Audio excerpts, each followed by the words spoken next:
Bonjour Yann Brossard. Bonjour Alix Bouillaguet.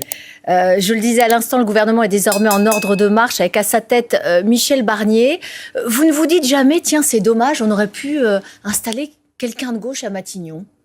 Je l'aurais évidemment souhaité, ardemment souhaité. C'est le président de la République qui a décidé de mettre en place une équipe à droite toute, et une équipe qui d'ailleurs n'est pas représentative ni politiquement, ni j'allais dire socialement des Français. Politiquement, c'est évident, parce que c'est un gouvernement qui ne reflète pas le verdict des urnes, c'est le club des perdants qui se retrouve aux commandes du pays, et socialement non plus. Vous savez, je les vois, j'ai l'impression d'avoir une réunion du Rotary Club de Neuilly-sur-Seine. Enfin, vous avez vu cette ministre de l'Éducation nationale qui, il y a quelques mois encore, expliquait comment bien choisir son domestique. Enfin, voilà les gens qui aujourd'hui commandent le pays. On est quand même bien loin de la réalité de la France. Mais est-ce que la gauche n'a pas une part de responsabilité? Vous êtes arc-bouté sur la nomination, la proposition Lucie Castet.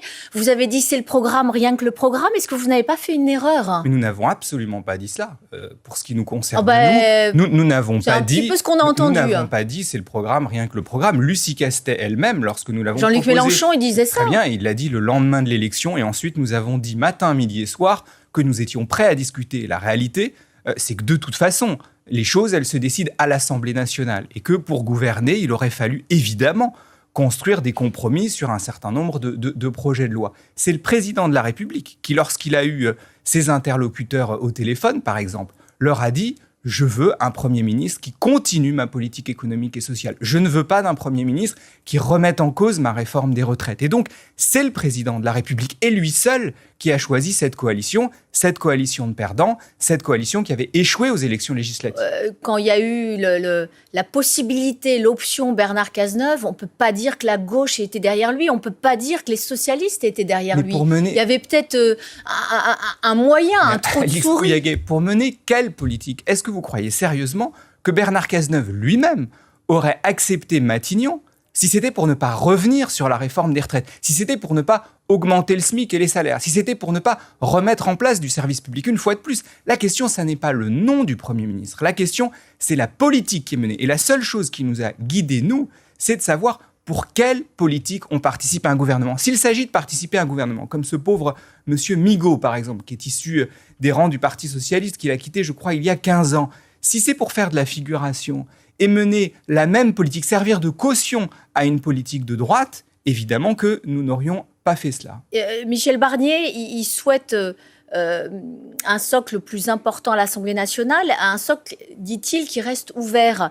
Il affirme qu'il ne sera pas sectaire. Est-ce que la gauche n'est pas sectaire? Vous savez, nous ferons des propositions. Nous sommes des parlementaires, nous avons des groupes à l'Assemblée nationale et au Sénat. Il y a par exemple le débat budgétaire qui va arriver dans quelques jours. Nous ferons des propositions pour un meilleur partage des richesses, pour plus de justice fiscale. Donc, en l'occurrence, aucun sectarisme de notre part. Simplement, on a quand même le droit de le dire. Depuis 7 ans que les macronistes sont au pouvoir, ils n'ont jamais écouté ce que disaient les oppositions. Ils ont fonctionné matin, midi et soir à coup de 49.3. S'ils changent d'attitude en partenariat avec les LR, à ce moment-là, très bien. Mais enfin, j'attends de voir. On parlait à l'instant de Bernard Cazeneuve et notamment de la réforme des retraites. Il y a des avancées. Michel Barnier, aujourd'hui, dit qu'il veut améliorer cette réforme, notamment sur les carrières longues, sur la pénibilité, sur les mères de famille. Bien, nous verrons. Mais enfin, en tout cas, il dit deux choses qui sont extrêmement... Donc, c'était possible. Bernard Cazeneuve, il aurait pu s'insérer dans cette amélioration-là. On peut refaire l'histoire. Mais vous aviez dit c'est l'abrogation ou rien. Mais Michel Barnier dit deux choses totalement contradictoires. Il dit d'un côté... je suis ouvert à la discussion. Deuxièmement, il ne faut pas que ça coûte 1 euro de plus puisqu'on va rester sur le même cadrage budgétaire. Mais expliquez-moi comment vous faites mieux et comment vous prenez en compte un certain nombre de difficultés sociales si vous ne mettez pas un budget supplémentaire qui permet de remédier à ces difficultés. Vous ne pouvez pas dire les deux choses à la fois. En tout cas, il veut réunir les partenaires sociaux très bien. sur ces sujets-là. Oui, mais enfin, réunir les partenaires sociaux pour faire joli et pour dire que de toute façon, on ne peut pas bouger. Non, il s'est engagé. Oui, carrière longue, pénibilité, mère de famille, il l'a dit. Oui, très bien, ça a un coût. Donc dire qu'on fait ça à cadrage budgétaire constant, ça pose quand même un problème. Mais j'ai bon espoir que les partenaires sociaux réussissent à faire bouger ce cadrage. Il assure aussi qu'il n'y aura pas de hausse d'impôts pour les classes moyennes. En revanche, ce sera le cas pour les Français les plus aisés. On n'a pas encore tout à fait les pistes concrètes, mais ça vous semble pour le coup une bonne décision, légitime? Le bon sens chemine. C'est d'ailleurs ce que le gouverneur de la Banque de France a également dit. Pour ce qui nous concerne, nous, à gauche, au Parti communiste, nous avons toujours dit qu'il faut plus de justice fiscale. Je vais d'ailleurs faire une proposition au Sénat qui consiste par exemple à interdire la publicité pour les dispositifs d'optimisation ou d'évasion fiscale. Aujourd'hui, vous avez plein de publicités qui vous expliquent comment échapper à l'impôt. Ce sont des publicités qui sont au fond antipatriotiques. Vous ne pouvez pas avoir d'un côté l'État qui se bat pour remplir les caisses et dans le même temps des publicités qui vous expliquent comment les vider. Et donc, vous pensez avoir une majorité là-dessus ? Je trouve que c'est du bon sens. Vous savez, on a interdit à juste titre, c'est la loi Evin, les publicités pour le tabac. On devrait pouvoir interdire les publicités qui vous expliquent comment vous pouvez échapper à l'impôt parce que ce sont des attitudes qui ne sont pas éthiques. Et dans une période où on a besoin de financer le service public, où on a des comptes publics qui sont en grande difficulté, on a besoin de recettes fiscales, on n'a pas besoin de promouvoir l'évasion fiscale. Les très grandes sociétés vont, elles aussi, mettre la main à la poche. Là aussi, vous vous dites, bien joué Michel Barnier, bravo. Bien joué à la gauche d'avoir dit à quel point ces dernières années, on a donné trop de cadeaux fiscaux aux grandes entreprises. Et donc, en l'occurrence, il sera assez cocasse de voir les macronistes qui ont mis en place toutes ces mesures revenir sur ce qu'ils ont fait au cours des 7 dernières années. Mais une fois de plus, quand on mène des combats et qu'on les mène parfois de manière un peu tenace, ils finissent par l'emporter. Mais je reviens quand même à ma question principale, initiale plus exactement. L'amélioration de la réforme des retraites, les classes plus aisées qui vont payer plus d'impôts, les grandes entreprises mises à contribution. Pourquoi vous n'êtes pas allé au bout de votre démarche ? Vous pourriez avoir un Bernard Cazeneuve à Matignon. Vous êtes en train de dépeindre Michel Barnier en dangereux gauchiste. Vous savez, moi, j'attends de voir.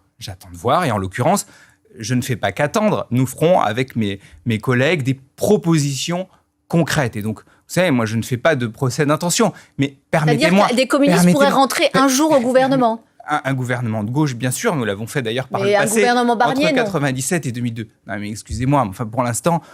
Ce sont des intentions, de vagues intentions. Monsieur Barnier était sur France 2 il y a quelques jours, il n'a pas dit un mot du pouvoir d'achat. Je crois que le terme même de pouvoir d'achat et de salaire n'a pas été évoqué par lui. Or, c'est quand même ça qui intéresse les Français. Comment est-ce qu'ils vont pouvoir boucler leur fin de mois ? Comment est-ce qu'on va avoir des services publics, l'hôpital, l'école qui fonctionnent mieux ? Pour l'instant, on ne sait rien, on a de vagues intentions, mais croyez bien que nous allons nous battre pour que tout ça devienne concret. On parlait à l'instant de la composition du gouvernement. Dans ce gouvernement, il y a Bruno Retailleau et notamment Laurence Garnier. Ils font partie de ce qu'on appelle la droite conservatrice, notamment sur les sujets de société. Ils étaient contre le mariage pour tous, contre l'inscription de l'IVG dans la Constitution. Gabriel Attal a demandé à Michel Barnier des garanties concernant ses droits, concernant la PMA notamment. Est-ce que vous pensez vraiment que ce gouvernement peut mettre en péril ces droits-là ? D'abord, il y a une grande hypocrisie de Gabriel Attal. Parce qu'au fond, il a d'abord commencé par négocier des postes et ensuite, il a demandé des garanties. Et des garanties sur des sujets qui ne sont pas des petits sujets, qui sont des sujets qui renvoient aux valeurs fondamentales, à savoir la possibilité pour les femmes de disposer de leur corps, la possibilité pour des couples homosexuels, par exemple, de se marier. Donc je trouve qu'il y a quelque chose d'un peu hypocrite dans cette mise en scène. Pour le reste, franchement, qu'on en soit encore là.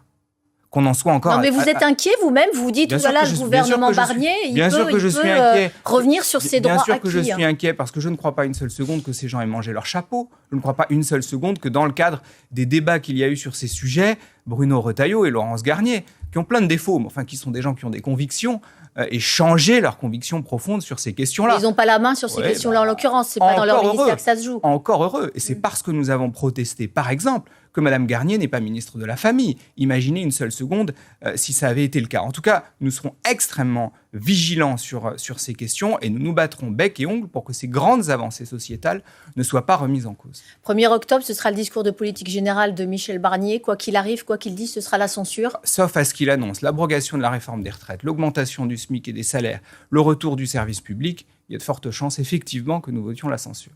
Un dernier mot juste sur le style de ce gouvernement. Il n'y a pas de poids lourd, il y a beaucoup de parlementaires expérimentés. Ça vous semble pas plus mal ou ça va manquer d'incarnation ? Ce que je vois en tout cas, c'est que beaucoup des grandes figures de la politique, des LR ou de la Macronie, ont préféré se planquer. Ce que je peux comprendre, parce que tout le monde voit que ce gouvernement est en sursis, tant il est illégitime, parce qu'une fois de plus, il n'est pas représentatif de ce que les urnes ont dit, donc de ce que les Français ont dit, il y a un peu plus de 2 mois maintenant. Vous dites en sursis, ça veut dire que vous pensez qu'il ne passera pas le cap du discours de politique générale, du budget ? Je me garde bien de faire des prédictions. En tout cas, s'il mène une politique qui est très éloignée des préoccupations des Français, inévitablement, il tombera et nous y contribuerons. Merci beaucoup, Yann Brossa. Bonne journée à vous.